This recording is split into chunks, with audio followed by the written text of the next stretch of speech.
Olá pessoal, tudo bem com vocês? Aqui quem fala é o professor Lauro Chão Soares, eu sou biólogo, especialista em hematologia clínica e esse é um podcast para que a gente possa discutir um pouco sobre tumores odontogênicos, né? Para quem não me conhece e não me segue nas redes vizinhas, meu canal eu tenho aqui no Biologia e etc., onde tanto vocês podem acessar através do YouTube, contemplando ali com videoaulas, e no Instagram, estou fazendo divulgação científica sobre o meu trabalho, a qual eu exerço atualmente a docência, né? Eu ministro aulas de anatomia e fisiologia humana na Universidade Estadual da Paraíba. Então, sem mais delongas, hoje a gente vai falar sobre os tumores odontogênicos, né? Os tumores odontogênicos, o primeiro, inclusive, que a gente vai falar, que é o mais comum, é o ameloblastoma. O ameloblastoma, ele é um tumor que geralmente ele possui como definição ser um tumor odontogênico benigno, mas com um caráter bastante infiltrativo, localmente invasivo e de crescimento bastante lento. Ele pode surgir proveniente ali dos restos da lâmina dentária ou até mesmo do próprio órgão do esmalte em desenvolvimento. A patogênese dele está relacionada com uma alta frequência do gene BRAF. Então, essa alteração no gene BRAF faz com que haja o desenvolvimento do ameloblastoma. E a gente tem que entender que existem vários tipos de ameloblastoma, como o ameloblastoma convencional, o ameloblastoma unicístico, que são justamente lesões que a gente vai ver no podcast de hoje, né? Então, a gente pode ver que o ameloblastoma, é, ele pode surgir em decorrência de uma via independente de um ligante ou através da utilização de receptores de fatores de crescimento. Então, a gente pode ver, por exemplo, que o ameloblastoma convencional ele é identificado já na região posterior da mandíbula, geralmente ali associado a pacientes que estão imersos a uma faixa etária de 40 anos de idade. Essa lesão do ameloblastoma convencional, ele tem um crescimento lento, assintomático.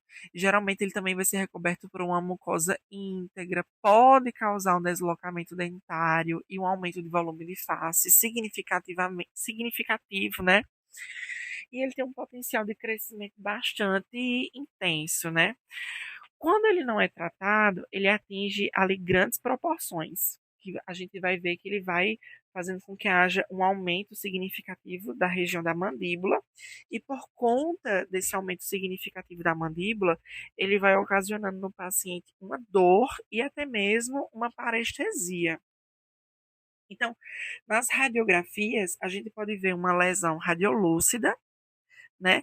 Essas lesões elas podem se apresentar de maneiras multiloculares, ocasionando ali expansão da cortical óssea e rompimento da própria cortical óssea, podendo também ocasionar um deslocamento dentário e reabsorção radicular, né? Em alguns poucos casos, esse ameloblastoma, né, esse ameloblastoma que nós estamos descrevendo agora, né, que é o ameloblastoma convencional, ele pode apresentar em alguns casos específicos na radiografia, sendo unilocular. Então, nessa circunstância, a gente se adentra a alguns parâmetros. Por exemplo, em pacientes mais jovens, a gente pode observar que a primeira hipótese diagnóstica que a gente pode considerar de diagnóstico diferencial é o ceratocisto odontogênico. Para quem não sabe o que é o ceratocisto odontogênico, eu tenho uma videoaula no YouTube onde eu descrevo o que é o ceratocisto odontogênico, porque o ceratocisto ele faz uma expansão óssea exuberante, muito extensa. E para mais detalhes, vocês podem acessar o meu canal no YouTube, onde vocês vão ter acesso aí a todas as informações referentes ao ceratocisto odontogênico. Então, nessa circunstância, nós podemos ver que quando esse ameloblastoma ele se apresenta como uma lesão radiolúcida unilocular, associada ali à coroa de um dente incluso, a primeira hipótese que nós podemos descrever como um diagnóstico diferencial é o cisto dentígero, né? Então, nessa circunstância, o tratamento para esse ameloblastoma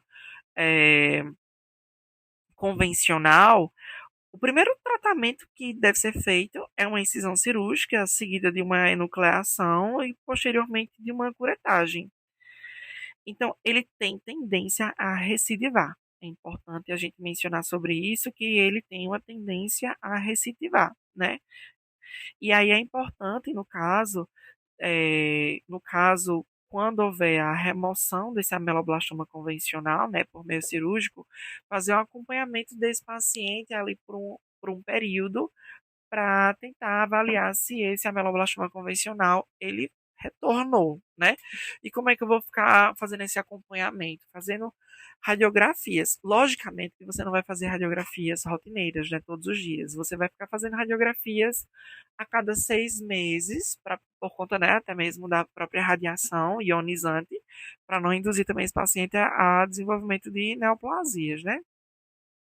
Então, você vai fazendo um acompanhamento desse paciente através de radiografias a cada 6 meses, no intuito de investigar se esse ameloblastoma convencional ele surgiu novamente.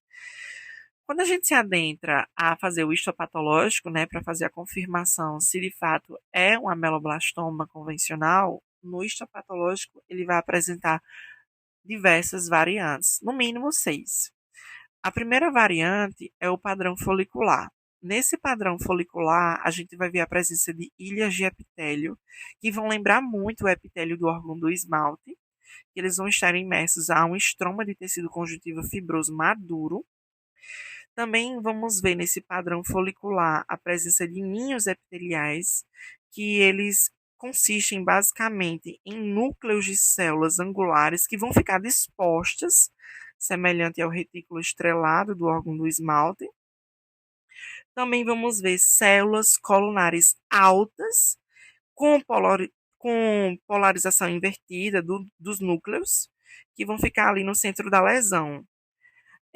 Nas áreas que a gente for ver desse cisto, a gente pode ainda ver células cuboidais ali imersas na membrana basal.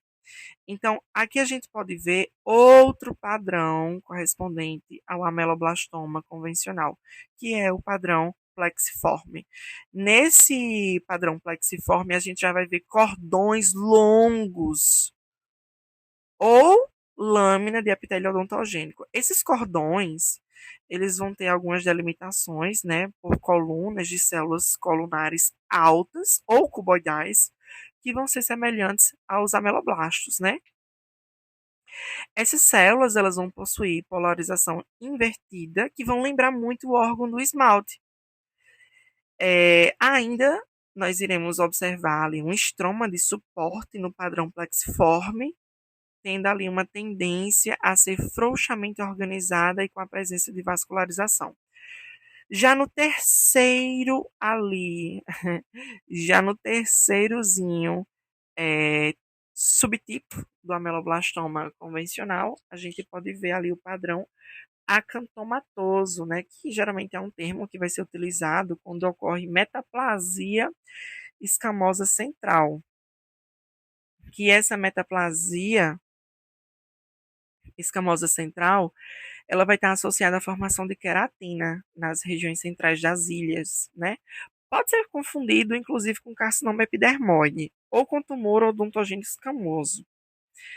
Já no outro padrão, que é o padrão de células granulares, a gente vai ver a presença de células granulares com citoplasma extremamente abundante, que inclusive vai ser preenchido por grânulos eosinofílicos, né?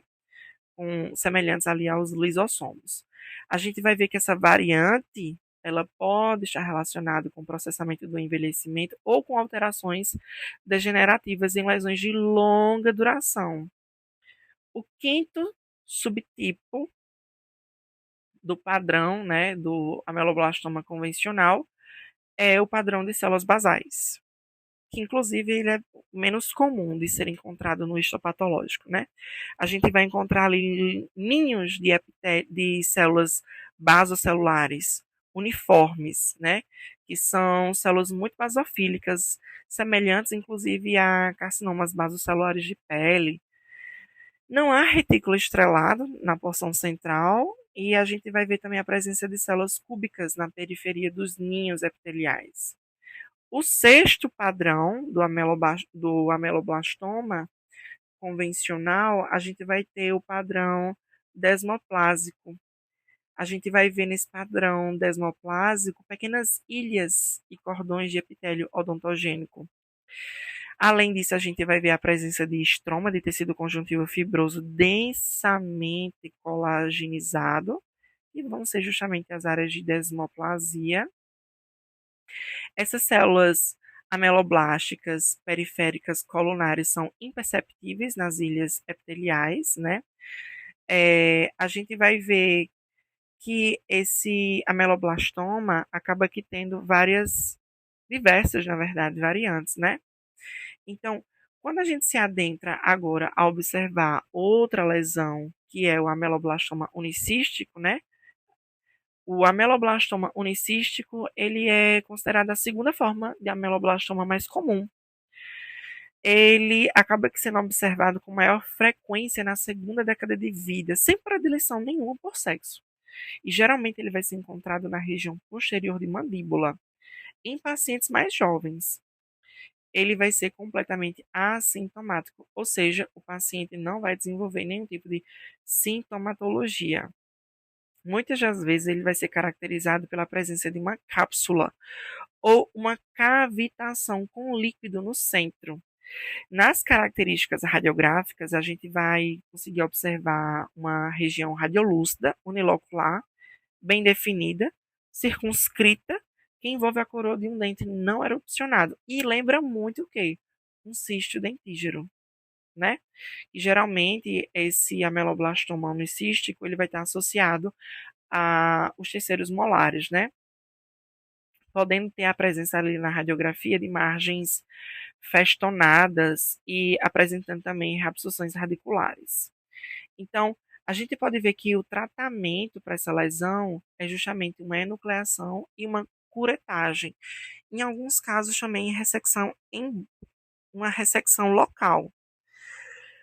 A gente vê que esse ameloblastoma unicístico, ele também apresenta algumas variações no que se refere ao histopatológico, como o tipo luminal. Quando a gente vê o tipo luminal, a gente vai ver que é um tumor confinado à superfície luminal do lado do cisto.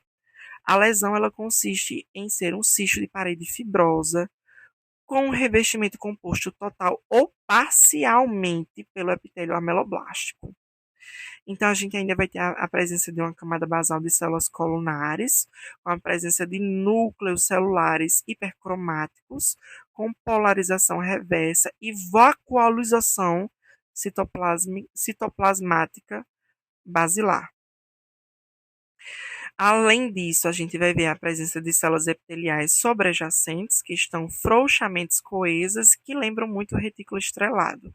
Já no segundo subtipo, que é o intraluminal, é um ou mais nódulos, né, de ameloblastomas que se projetam do revestimento cístico em direção ao lúmen. É importante a gente lembrar sobre isso, né? Esse tipo intraluminal, a gente vê que ele é pequeno, né? E ele lembra a forma plexiforme do ameloblastoma convencional. Ele acaba que tendo ali a presença de infiltrado inflamatório, né? E diante disso, a gente vê o tipo mural, que é o terceiro subtipo do ameloblastoma unicístico. Ele vai ter ali a presença de uma parede fibrosa de cisto, né? É, ele vai ter ali a presença de um pior prognóstico, por ter um maior potencial de recidivas. Já o ameloblastoma adenoide, ele não tem a mesma mutação nos genes convencionais, tendo ali uma variação mais agressiva. O pico de incidência dele geralmente está em torno ali da quarta década de vida, tendo ali como incidência o gênero feminino, maior predileção pela mandíbula. Ele vai desenvolvendo ali o aumento de volume, um aumento de volume lento, ele não vai ocasionar nem sintomatologia no paciente, ele pode, inclusive, em lesões mais extensas, ocasionar dor e parestesia, mas é bem raro de se acontecer. Ele não faz um comprometimento intraósseo, só que ele tem um comportamento bastante agressivo e altas taxas de recorrência, viu? Nas características radiográficas, a gente pode ver a presença de uma lesão radiolúcida, que pode haver ali loculações em áreas centrais de calcificações, né? Podendo ali poder ter limites bem definidos. O tratamento dessa lesão é através de uma enucleação seguida de curetagem, ressecção local e, infelizmente, ele vai ter altas taxas de recidivas. No histopatológico, né, desse ameloblastoma adenoide, a gente vai ver um componente muito semelhante aos ameloblastomas, né? Que são estruturas semelhantes a ductos ou redemoinhos que se parecem com mórulas, com arquitetura cribiforme. Também vamos ver a presença de ductos formados por células cuboidais ou células colunares que vão ser preenchidas por materiais semelhantes à mucina. Podem ser identificados também a formação de material dentinoide ou células claras. Queratinização com formação de células fantasmas também é bastante comum de serem encontradas. Presença também de figuras mitóticas e atípicas, né? Diante disso, a gente já começa a ver o outro tipo de ameloblastoma, que é o ameloblastoma periférico. Então, vocês conseguem entender que existem vários tipos de ameloblastoma e dentro dos ameloblastomas existem os tipos histológicos que nós podemos ver que o ameloblastoma ele pode apresentar. Nesse caso aqui, a gente vai começar a falar sobre o ameloblastoma periférico, que eu já digo a vocês, já vou me adiantando, que é um ameloblastoma que apresenta uma lesão extraóssea. Clinicamente, eles vão mimetizar os processos proliferativos não neoplásicos, né? Ele não tem um padrão clínico bem definido. Normalmente, ele é assintomático. Ele vai se caracterizar por ser uma lesão de base céssio em mucosa íntegra, na área da gengiva ou da própria mucosa alveolar, principalmente em áreas edêntulas, com um maior acometimento ali na mandíbula. Ele vai se apresentando ali clinicamente como um inchaço na gengiva, indolor, de crescimento lento, firme, céssio, podendo até mesmo ser pendiculado, e a superfície da lesão ela pode se apresentar lisa, rugosa, papilar e pode produzir até mesmo uma própria depressão rasa no osso sobrejacente. Ele parece muito com um granuloma piogênico, tanto é que o diagnóstico diferencial dele vai ser o próprio granuloma piogênico ou um fibroma ossificante periférico. O tratamento para esse ameloblastoma periférico é uma enucleação ou uma ressecção. Infelizmente, ele tem altas taxas de recidivas. O histopatológico dessa lesão, a gente vai ver ilhas de epitélio ameloblástico que ocupam a lâmina própria abaixo da superfície do epitélio. Pode ainda mostrar padrões típicos do ameloblastoma intraósseo, como o plexiforme e o folicular. E ele pode ser confundido muito com o fibroma odontogênico periférico, por conta das suas próprias características clínicas, né? O que vai acabar fazendo com que haja uma distinção entre essas lesões é que existe a presença de ameloblastoma, né, nas células. E no fibroma a gente não vai ter ameloblastos. Já em outra lesão, que é o tumor odontogênico adenomatoide, a gente vai ver que ele tem uma mutação no gene CRAS, que é a mesma via de sinalização do ameloblastoma. Ele pode derivar, inclusive, do epitélio do órgão do esmalte, do restos do malacês ou de remanescentes da lâmina dentária, associado a cordões guberlaculares. laculares. Esse nome é mais complicadinho de ser falado. Geralmente ele acomete a região anterior, né, dos ossos gnáticos, frequentemente ali associada à maxila. E aí a gente sabe que ele tem uma associação bem predominante pelo dente canino, os caninos permanentes, certo? E aí, mais uma vez, é uma lesão que não apresenta nenhum tipo de sintomatologia para o paciente. Nas características radiográficas, a gente vai ver que ele apresenta uma lesão radiolúcida, unilocular, circunscrita, envolvendo sempre a coroa de um dente canino, inclusive, né? Podem apresentar de maneira extrafolicular entre as raízes de dois dentes, podem inclusive ocasionar um deslocamento dos dentes. Ele apresenta três variações. Esse ameloblastoma, esse tumor odontogênico adenomatoide. Esse tumor odontogênico adenomatoide, ele pode apresentar três variações, que é o tipo folicular, que esse tipo folicular ele vai estar associado a um dente não irrompido. O tipo extrafolicular, que ele se encontra na posição interradicular, afastando as raízes dos dentes adjacentes, não associada a um dente incluso. E temos também o último, que é o tipo periférico ou extraósseo, que se apresenta como um inchaço gengival, que eu falei até anteriormente sobre as suas características clínicas. A gente também agora vai ver a lesão, como ele se apresenta histopatologicamente. A gente vai ver que esse tumor odontogênico adenomatoide, histologicamente, ele se apresenta como células epiteliais fusiformes, que formam camadas, filamentos ou espirais, massas de células de um estroma fibroso escasso, ou até mesmo células epiteliais que podem formar estruturas semelhantes a rosetas em torno de um espaço central. Podem conter ainda pequenas quantidades de eosinófilos ou estruturas tubulares, né? Esses ductos, eles consistem em espaços centrais, rodeados por uma camada de células epiteliais colunares ou cuboidais. Os núcleos dessas células são polarizados, né? Ainda podem ter a presença de focos de calcificação.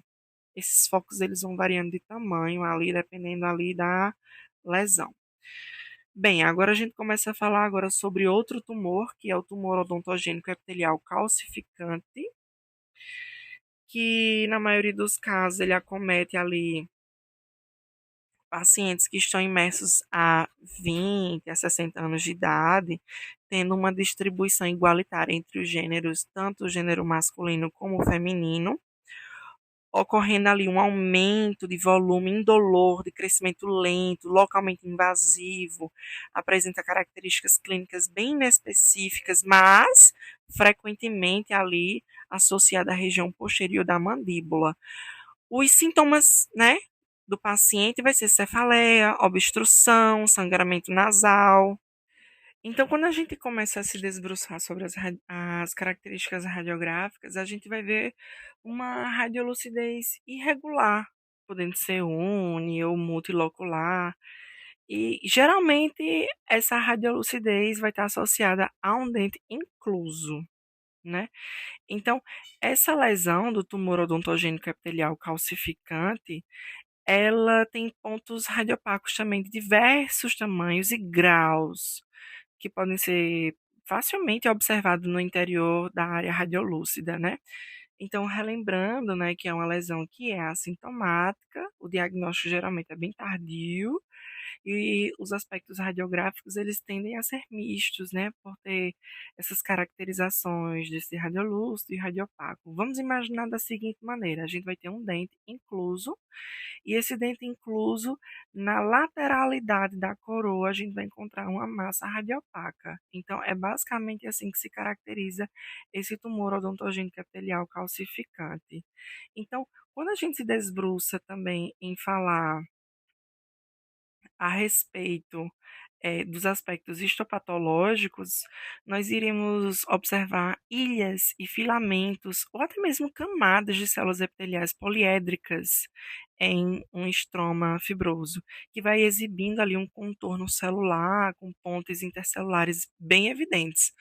O núcleo dessas células, eles irão apresentar ali variações bem consideráveis, podendo ser vistos núcleos gigantes. Pode apresentar também núcleos de células epiteliais pleomórficas. Elas não apresentam nenhum tipo de malignidade. Essas células epiteliais, né, encontradas nesse tumor, elas secretam proteína amiloide odontogênica. E existe também a formação de massas homogênicas, né? Homogêneas, arredondadas, ou até mesmo irregulares e eosinofílicas. Também pode ser visto no histopatológico calcificações, que são características distintas desse tumor, né? São as características mais evidentes. E a gente também observa um acúmulo de glicogênio, que pode levar à formação de células com citoplasma claro, de forma focal, ou até mesmo difusa. A partir de agora, a gente se adentra, né, a ver o nosso último tumor desse podcast, que seria o tumor odontogênico escamoso. Esse tumor odontogênico escamoso, ele tem uma discreta predileção pelo sexo masculino. Ele acaba que acometendo frequentemente mais a mandíbula do que a maxila, e a queixa frequente do paciente é relacionada ao aumento de volume, levemente indolor, né? Levemente sintomático na gengiva, ou até mesmo no próprio processo alveolar, associado também à mobilidade de dentes, né? Vai gerar um certo desconforto no paciente. A maioria desse tumor odontogênico escamoso é intraósseo. Está relacionado também com a superfície radicular lateral de um dente já erupcionado, né? Esse tumor, ele é localmente infiltrativo, podendo se estender para as outras estruturas vizinhas, e ele vai apresentar um comportamento extremamente agressivo, mesmo sem tanta extensão. Nas características radiográficas, a gente vai ver uma imagem radiolúcida no formato triangular, entre ou ao longo da raiz ou das raízes de dentes adjacentes à lesão, associado também à perda óssea periodontal vertical. Ele também pode estar relacionado ali à reabsorção radicular. Em casos mais agressivos, podem, na radiografia, apresentar características multiloculares e causar destruição da cortical óssea. O histopatológico dessa lesão, ela pode apresentar ilhas de formatos variados de epitélio escamoso, de aparência suave, em sua camada fibrosa madura de estroma de tecido conjuntivo. Ainda por cima, pode ser visto no histopatológico células epiteliais periféricas que não apresentam polarização reversa de núcleo, né? Então, a gente pode ainda observar frequentemente uma vacuolização e até mesmo uma certa queratinização individual das células nas ilhas, como microcistos, né, podendo ser ainda observados nessa lesão. Bem, pessoal, espero que vocês tenham gostado desse podcast de hoje. Compartilhe com o pessoal.